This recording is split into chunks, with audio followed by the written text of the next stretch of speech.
أشكر جميع زملاء الصحفيين وكل من وقف معي ووقف إلى جانبي.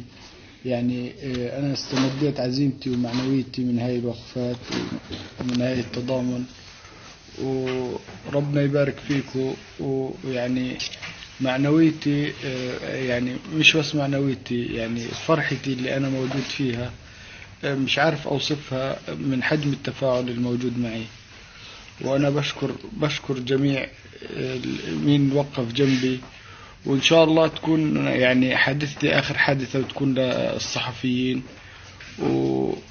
ويزيل الظلم عنا وعن جميع شعبنا. يعني أنا الحمد لله اليوم صحتي أحسن. الأطباء حكوا لي إنه شلنا جزء من العين، في لسه عمليات لقدام، الرصاصة موجودة بالرأس، بس الحمد لله رب العالمين يعني ما بتشكل حاليا خطر كبير، وإن شاء الله يعني إنه بتماثل للشفاء عن بسرعة يعني.